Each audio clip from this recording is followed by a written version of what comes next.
નમસ્કાર મિત્રો, હું છું તમારો હોસ્ટ અને દોસ્ત ધવલસિંહ પરમાર અને આજે આપણે વાત કરવાના છીએ તૈયારી કેવી રીતે કરવી. બરાબર છે મિત્રો, આજનો આપણો ટૉપિક છે તૈયારી કેવી રીતે કરવી. તો તૈયારી કરવા માટે કોઈ સમય નથી જોવાનો. તૈયારી કરવા માટે તમારે તૈયારી કરવા માટે લાગી જવાનું છે. જો પરીક્ષા આવે છે કે નથી આવતી એ જાણવાનું જરૂર નથી.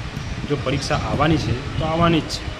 અને જો તમારી તૈયારી પહેલાંથી જ હશે તો તમે જ્યારે પરીક્ષાની તારીખ આવશે ત્યારે તમે ખાલી રિવિઝન જ કરશો અને રિવિઝનથી તમારું જ્ઞાન પ્લસ તમારું કોન્ફિડન્સ વધી જશે, જેથી તમે પરીક્ષામાં પાસ કરી શકશો, ક્રેક કરી શકશો. તો તૈયારી કેવી રીતે કરવી એ બધાનો પ્રશ્ન છે. તો એના માટે એક વસ્તુ છે, હું તમને ટ્રીક આપું છું. તૈયારી કરવા માટે તમારે પરીક્ષા આવે છે, તમે પરીક્ષાનું ફોર્મ ભર્યું છે તો ત્યારથી જ પરીક્ષાની તૈયારી કરવાની ચાલુ કરો. પરીક્ષા જ્યારે આવે, 1 વર્ષ આવે, 2 વર્ષ આવે, પણ થોડી થોડી તૈયારી ચાલુ રાખો. જેમ જેમ તમે વાંચશો તેમ તમારી ભૂખ વધશે. જેમ જેમ તમે વાંચશો તેમ તમારી ભૂખ વધશે. તમને વાંચવાની મજા આવશે. આજે 1 કલાક વાંચ્યું છે, કાલે 2 કલાક વાંચશો, પછી 3 કલાક પણ વાંચશો. પણ ક્યારે તૈયારી કરશો તો જ. માટે તૈયારી કરવાની ચાલુ કરી દો.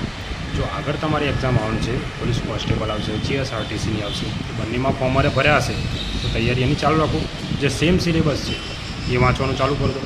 તો એ સિલેબસ કમ્પ્લીટ થઈ જાય તો તમે જ્યારે પરીક્ષા આવે ત્યારે તમારે ઓછો સિલેબસ બાકી હોય, એટલે તમે તૈયારી સારી કરી શકો.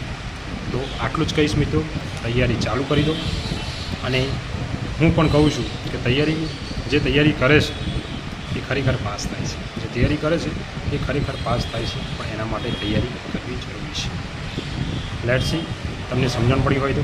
અને જો કોઈ વિડીયો તમારે જોઈતો હોય કે આના વિશે વિડીયો બનાવો તો તમે મને કોમેન્ટ કરજો. અને લાસ્ટમાં એક પ્રશ્ન કરું છું, જો કોઈને આવડે તો જવાબ આપજો. આપણે હાલમાં હવે GSRTC કંડક્ટરની ભરતી પડી ગઈ, એના હવે ફોર્મ પણ ભરાયા લાસ્ટમાં. તો એનો એક પ્રશ્ન કરું છું, તમને આવડે તો જવાબ આપજો.